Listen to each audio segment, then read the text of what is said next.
Chinese, not even Hey, this is Jarret from FakeShemp.net, and this is the December collection update. A little later than usual, but that's because the Christmas New Year period was pretty hectic with just about anything. So without further ado, let's get started. I'm going to kick off with the local releases because there's a heap to get through. Very first one up is The Gift, which is written and directed by Joel Edgerton, and also stars Joel Edgerton in it too. He plays quite a creepy role in the film, and it's a clever suspense-driven thriller. I really dug it, and looking forward to checking out the special features on this particular release. Moving on to one of the funnier films of 2015, and that was Vacation. In fact, it may have been my favourite comedy of 2015. I haven't really thought about it, but I did dig it a lot, and I'm a massive fan of the original Vacation films. So this, to me, was a worthy addition to the franchise, and you can check out a review I wrote of Vacation on the FakeShemp.net website, which has all my feelings on this particular film. But yeah, really looking forward to revisiting it. It's got a couple special features on there, and as far as I know, I think it's the same as the theatrical cut. I don't think there's an alternate cut on there, but yeah, looking forward to checking that one out. Next one up is the Psycho Complete Collection from Viavision that's distributed here in Australian stores through Madman. This has got Psycho 1 to 4 on Blu-ray, it's got the Bates Motel TV movie on DVD, it's got the 1998 Psycho remake on Blu-ray, and then it's got the Psycho Legacy documentary series that was released through Shout Factory in the States in about 2010-ish. On DVD. So it's a pretty comprehensive package, and Psycho 2 and 3 port across all the special features that were on the Scream Factory releases in the United States. As for Psycho, it's just a repackage of the existing Universal Blu-ray, so that's full of special feature content. Rather interesting, it's the first time Psycho 4 has been released anywhere in the world on Blu-ray, so that's quite a cool thing that's on this, and it's in a 185 to 1 aspect ratio, which is interesting given it was obviously shot for TV by Mick Garris. But it's a terrific sequel, and yeah, I think that's just about all I need to say about it. It's a really great package, so I'm pretty excited that we actually got that locally. Next one up is Monster Pictures' release of Silent Night. This is a loose reworking of Silent Night, Deadly Night, and we covered on the FakeShemp.net December podcast, which was our Christmas podcast number 20. So we went into great detail about this particular film. We even had a little bit from the director Stephen C. Miller, who talked about the production of the film. And yeah, look, it was the first time I watched it prior to the recording of the podcast in December, and I really dug it. I thought it was a lot of fun. And as I said, it is a loose reworking. It does rework some of the key scenes and has a very loosely similar plot, but really takes its own direction, and it really is its own film, so to speak. But Silent Night. Next one up is Eli Roth's Knock Knock, which out of Knock Knock and The Green Inferno, I was a bigger fan of Knock Knock, but I wasn't a massive fan, to be honest. I think he kind of pussied out with this one, which was a shame, given that he really was the kind of director that pushed the envelope throughout the early to mid 2000s. I think he kind of dropped the ball with The Green Inferno completely. I think it was pretty average, and I haven't revisited yet since seeing it at a festival back in 2014, but I'm looking forward to checking it out again. I'm hoping I'm a little bit kinder with it the second time around, given that I'll have lower expectations. But Knock Knock was fun. It could have been great, I feel. It started off quite promising, and then, as I said, it just sort of pussies out a bit. Not a great deal of special features on there, just some interviews with cast, which is somewhat disappointing. Moving on to the Glass Doll Pictures release, Glass Doll Films, not Pictures, Glass Doll Films release of Eaten Alive, which has amazing artwork by Matt O'Neill, and it has all the special feature content that was on the Arrow release there in the UK, and I think Arrow actually released it in the US as well. And it looks like it ports across all the special feature content that was on the Dark Sky Films 2 DVD release from the US. So this could quite possibly be the most comprehensive version of the film anywhere in the world. And in addition to having the new art design, all these features, new transfer that's exactly the same as the Arrow transfer, it's got a booklet in it. I think it's like a 24-page booklet maybe, which has everything from theatrical key art to some production notes, and I think some critical appraisals. Eaten Alive, cool film. Toby Hooper. Next one up, the Glassdoor Films release of Christmas Evil. Another festive horror film. Both of these are upgrades from DVD to Blu-ray for me, and it's my understanding this ports across all the special feature content that was on the US Synapse release.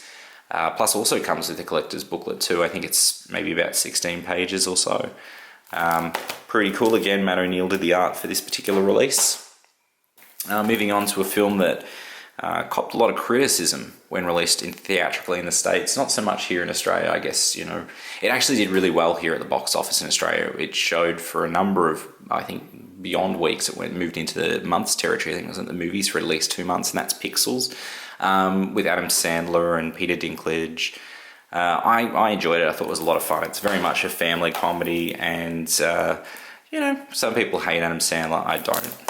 And yeah, I thought it was fun. Moving on to Ricky and the Flash, a film that was severely underrated in my opinion. I don't think I saw it on any critics' top 10 lists except for my own. Written by Diablo Cody, directed by Jonathan Demme, starring Meryl Streep, Kevin Kline, Meryl Streep's daughter. It's even got Rick Springfield in it. It was a lot of fun. Like, you know, it was a heartfelt kind of drama, had funny moments. It was solid. I really rated this film. I thought it was a standout film of the year for me. Diablo Cody is an incredible writer, and just to re-emphasize what I said on the podcast when I said I think Diablo Cody is one of the most talented screenwriters, if not one of the best screenwriters of our time. I think she just writes people like nobody else. She's just incredible. Ricky and the Flash. Moving on to another fantastic filmmaker or screenwriter-filmmaker, Cameron Crowe with Vanilla Sky, which is a remake of Open Your Eyes, a Spanish film. And admittedly, I wasn't a massive fan of this one when I saw it theatrically, and it wasn't until I saw it on TV years later that I had a bit more of an appreciation for it. And in the years that have gone past, I've developed quite a fondness for this particular film. Vanilla Sky. Now, this is the Australian release of Vanilla Sky. It doesn't say whether it contains the extended version or not, like the US release. But I believe it'll probably be a direct port of that Paramount Warner disc from the US, but I can't confirm at this stage. I will say, though, it's awesome that Australia's gone with the original theatrical art and original home end art rather than the US reworking, where it made it look like a completely different film, like a romance, and they'd even changed the title treatment. It was an odd decision considering I don't think anyone's going to be buying Vanilla Sky that hasn't seen it. I think the people buying it on Blu-ray are really fans of the film already. Anyway, moving on to another Tom Cruise film, and that's Rogue Nation, which was probably, I think it was like my second favorite action film of 2015. I think the first would have been The Kingsman, then Mission Impossible Rogue Nation, and possibly AntMan after that. This was a lot of fun. This is the 2-disc Blu-ray release, limited edition 2-disc Blu-ray release, I should say, locally. I haven't been a massive fan of the Mission Impossible films, but this film really won me over. I thought it was just a brilliant mix of action, suspense, comedy. Simon Pegg was genuinely funny, and Simon Pegg showed his ability to play a sort of dramatic role in this quite well. I really dug it. Mission Impossible Rogue Nation. Next one up is Insidious Chapter 3, which, funnily enough, I think upon the second viewing of this film, this was has become my favourite in the Insidious franchise, and this is the first of the Insidious films to be directed by someone other than James Wan. This one's directed by Lee Whannell, who has written the previous 2 installments and written this one. This is his directorial debut, and I think he did an amazing job with it.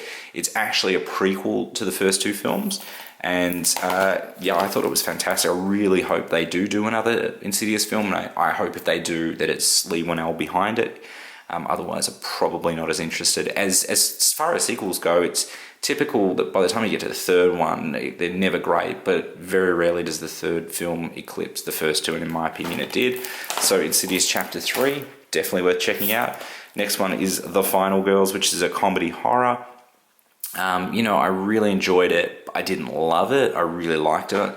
It's got Adam Devine from Workaholics in it. And it's got a whole bunch of other people from like American Horror Story and I think The Vampire Diaries and stuff like that. I think it's got Maybe too, from memory. Yeah, from Arrested Development. It was fun. It's fun. Then there's this one, the Viavision release of Ray Harryhausen films. It's got The Seventh Voyage of Sinbad, The Golden Voyage of Sinbad, Sinbad and the Eye of the Tiger, and arguably the best Ray Harryhausen film, Jason and the Argonauts. This is a 4-disc Blu-ray set that's locally been released. Did I mention before through Viavision, distributed through Madman? Really keen to check out Jason the Argonaut on Blu-ray. I haven't seen the film in HD, and it's a childhood classic, so looking forward to checking that out. If you hear a slight sort of clawing sound on glass in the background, that's Archibald. He's outside. You're probably going to see a little bit of footage of him right now as he just stares in at me rather creepily. Next one up is, as I said, my third favourite action film of 2015. This is AntMan. Actually, I haven't cracked this one open yet, but it's a really awesome steelbook. As you can see, that's AntMan up there, and this is the hard drive. Anyway, AntMan, if you haven't seen AntMan, definitely give it a shot. It's my favourite of the Marvel films yet. Next one up is Spring, which was I was thinking probably was going to be one of my favourite films of 2015. There was a fair bit of hype behind this one, mainly from overseas. I don't think anyone locally was really talking about it, and Madman only released it on DVD. I don't know if it did a festival sort of screening here or there or not. Spring, released through Draft House Films in the US, which is a very postmodern horror film, postmodern romance as well. It is an unusual film, and it's a kind of film that has so much expectation watching it the first time that whilst I did enjoy it, I was probably a little underwhelmed, and I feel like the second time I watch this, I'm really going to feel it because I'll go in with a little less expectation. But yeah, interestingly enough, there is a quote on the front of the jacket that says, "A beautiful and unique love story, a real accomplishment of genre and tone," from Richard Linklater, which is interesting because I did read elsewhere, I think it might have been Variety, had a review that compared the film to, say, Before Sunrise and something else, and it is very much in that Before Sunrise, Before Sunset vein. It is a very conversation-driven film as the romance sort of develops over time. But yeah, it's an interesting film nonetheless. Spring, I did enjoy it. I'm not talking it down or anything. I did enjoy it. It just wasn't what I was expecting it to be. Madman, the final season, part 2, incredible TV series. This is the second half of the last season. Don't really need to say anything more. If you like Madman, you love Madman. Next up is a documentary series that aired on Foxtel. It's been released through Madman, called Saturday Night at the Movies, the story of Australian cinema going. It is a 3-part documentary series. Each part runs for about 60 minutes, and it explores the origins of theatres in Australia, right through to the decline of the drive-in in Australia, right down to the fact that now most of the cinemas are driven by major sort of corporations. Like you've got your Village, you've got your Event, you've got your Hoyts, and that's just about it, apart from the indies like Palace and Nova and maybe Dendy here and there. But it is an interesting documentary series. It's just the way it's been put together, a bit slapdash, that I didn't really appreciate. The editing's pretty awful, in all honesty. Hope I'm not stepping on anyone's toes. It's narrated by Graham Blundell from the Elven Purple films. His narration's terrific. It's just the production of it. It's just a bit sloppy. It seems like there's a really great story, and they've told a great story. Don't get me wrong. It's just the way it's visually presented is just a little bit leaves a lot to be desired, and that's why it surprises me that it even screened on Foxtel. But it is a good documentary series if you can cast those things aside.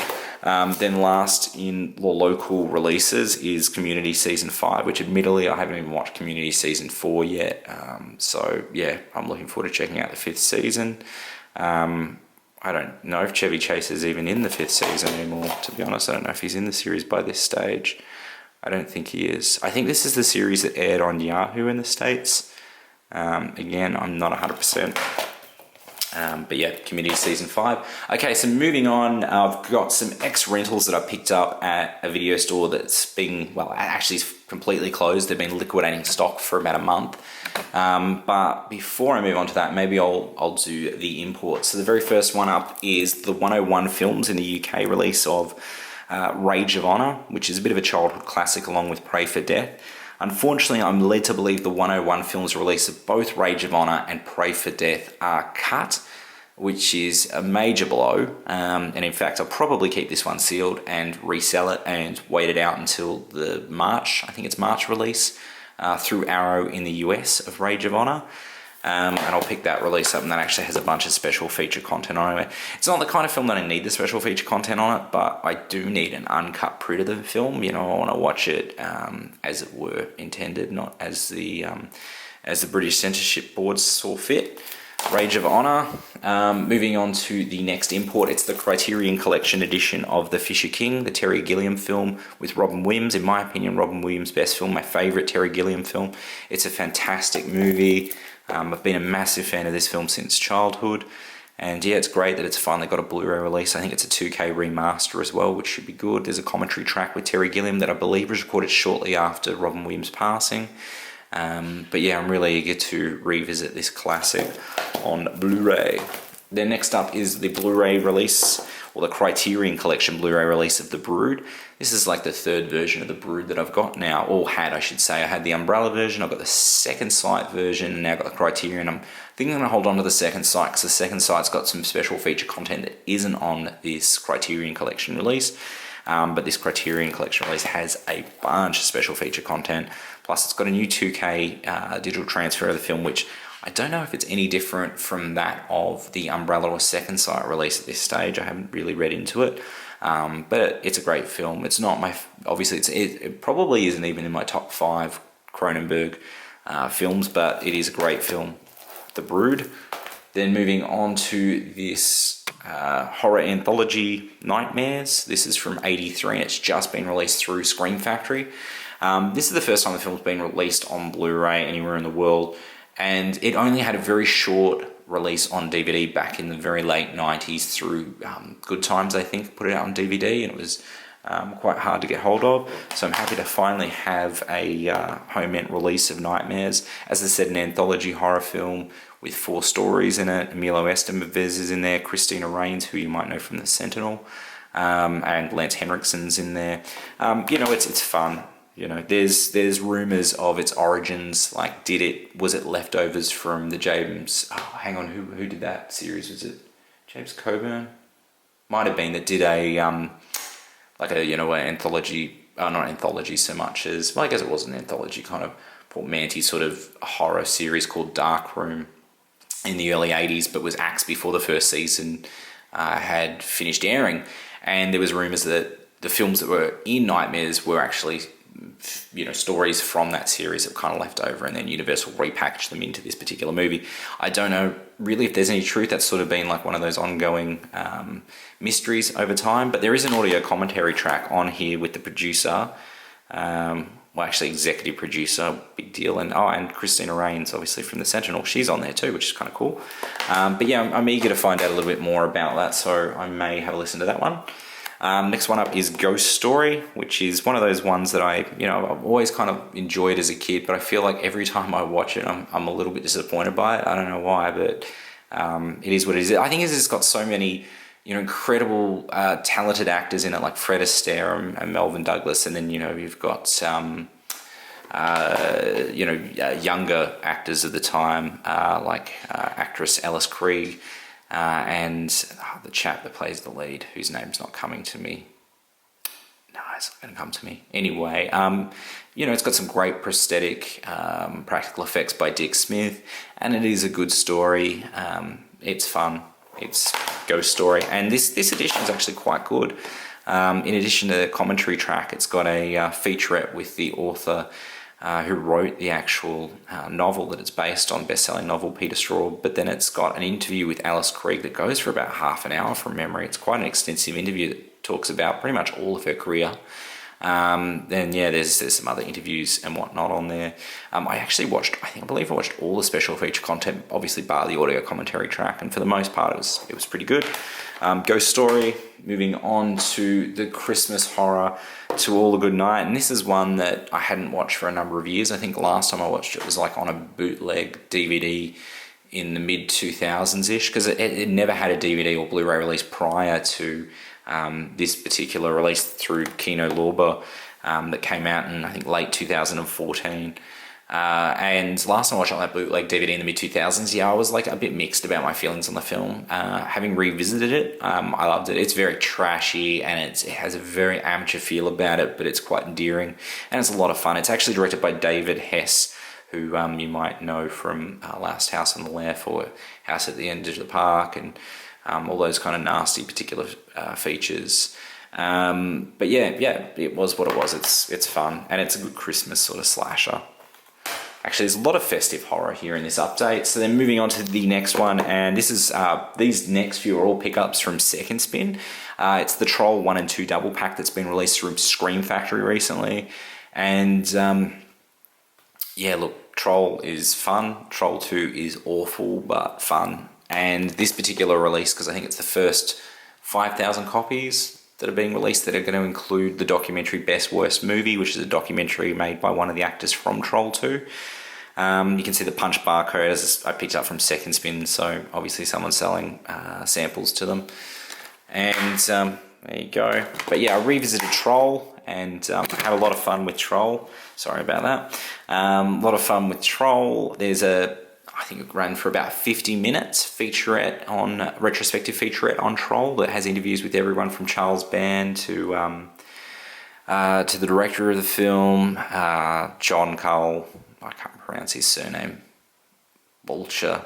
Yeah, anyway, it's a good retrospective piece. It's really heating up in here. Right now it's getting very hot. Moving up to Netherworld, which is directed by David Schmaler, who you might know from Tourist Trap, the original Puppet Master, Crawlspace, just to name a few. This is definitely probably, I don't think it's my least favourite of his films because I'm sure he did Catacombs as well, which was reissued as a bloody curse film, I think, at one point in time. And I've got that like in a Scream Factory all-night horror movie pack of 4 films. Pretty certain he did do that one, which was late 80s. I think it was probably about 88 or 89. I think it was that one. Yeah, I'm sure it's Catacombs. Anyway, that's probably my least favourite. This has been my second least favourite of him. But I mean, the guy, even when he doesn't do great films, he still does entertaining films. And again, produced by Charles Band, released through his Full Moon Features label back in, I think, 91 or so. This is the DVD release that actually includes the original Video Zone that was on the VHS release back in the early 90s. And that's got behind the scenes of the films, interviews with David, interviews with the composer, which was one of the members of the keyboard player from Bon Jovi. Yeah, it is what it is. It's, you know, it's a bit of fun. Probably better than it should be. Whereas this is fucking amazing. Crawlspace, directed by David Schmaler from 1986, maybe, with Klaus Kinski in the lead role. This is cool. This was a film that I hadn't seen for a number of years. I used to have an ex-rental VHS of it, and I enjoyed it as a kid, liked it, but having revisited it this time, I really loved it. I think it was a lot of fun. This actually includes a featurette called Please Kill Mr. Kinski. Well, it's more of a short film, I should say, that director David Schmaler put together about his experience of working with Kinski on the film, and it's hysterical, definitely very, very funny. There's a commentary track which I've got to listen to. But yeah, I had a lot of fun revisiting Crawlspace. Great film. Yeah, I'm surprised I held off for so long on picking it up. Another one I got from Second Spin, another Scream Factory release, is Invaders from Mars. This is a pretty decent edition of the film. There is a bunch of special feature content on there, which is the main reason I picked it up, because I've never been a massive fan of Invaders from Mars. But hey, it's got Karen Black in it. It's directed by Toby Hooper. And effectively it was a canon film, but Invaders from Mars, looking forward to revisiting that one on Blu-ray. The Scream Factory release of People Under the Stairs, I've already got the Arrow release, but the Scream Factory release has some new special features on there, which I'm quite keen to check out.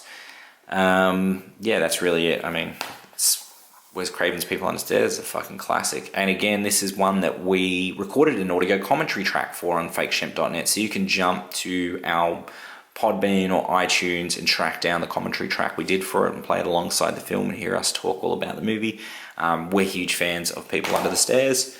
Then the next one up is a Hal Hartley film that I've never actually seen. It's one that kind of escaped me. The Girl from London never got a local release, and I don't know if it ever got aired here in Australia on broadcast TV like SBS or even on pay TV. So I've never seen this one, so I've been quite eager to check it out. Girl from Monday.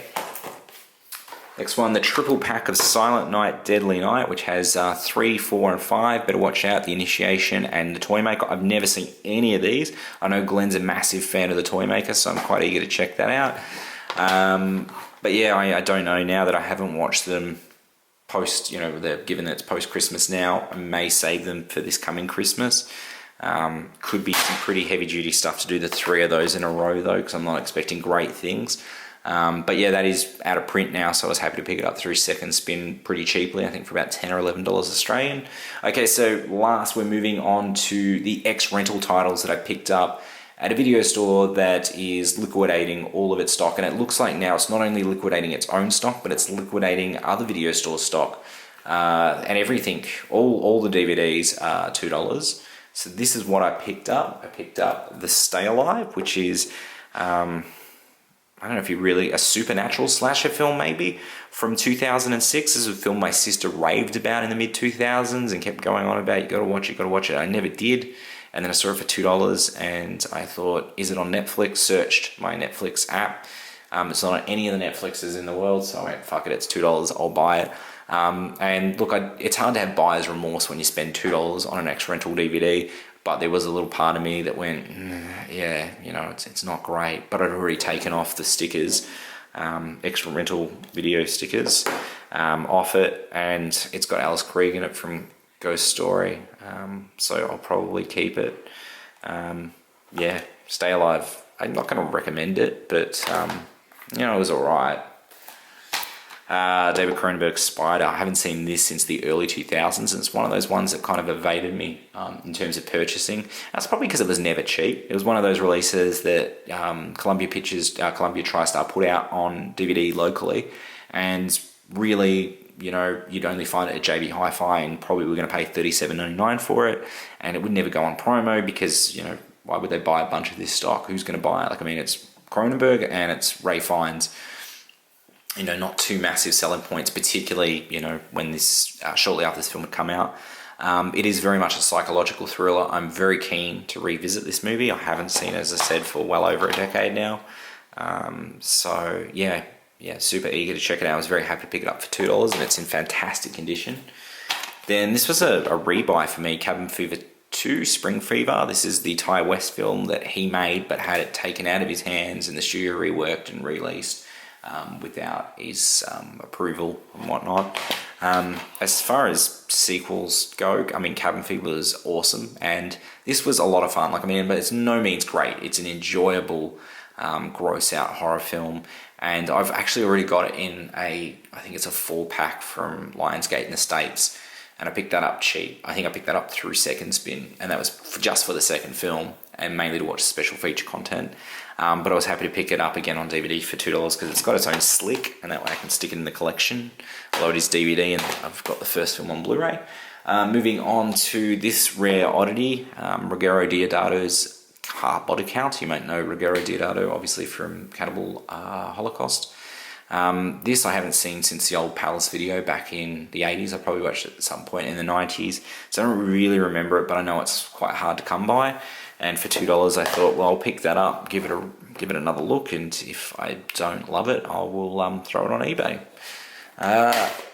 So next up, bunch of TV shows: Curb Your Enthusiasm Season 4, Curb Your Enthusiasm Season 5, and Curb Your Enthusiasm Season 3. Picked them all up for $2, slowly chipping away at my Curb Your Enthusiasm collection. I think I only need another 3 to complete a collection.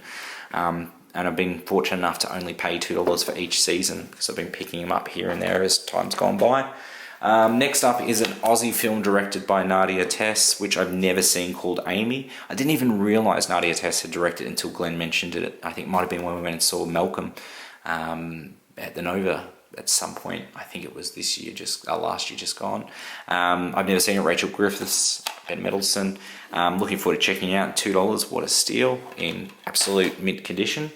Next one up, Pumpkinhead Ash to Ashes. Admittedly, I never had seen any of the Pumpkinhead films outside of the first film until I think it was until last year I watched Pumpkinhead 2 Blood Wings for the first time, and directed by Jeff Burr from A Whisper to a Scream and Leatherface Texas Chainsaw Massacre 3 fame, and I enjoyed it. It was very trashy and over the top and just reeked of DTV. But I've never seen Pumpkinhead 3 or 4, and I'm not entirely sure whether this is 3 or 4. I haven't really done my research, but hopefully I'll be able to pick up whichever one this isn't.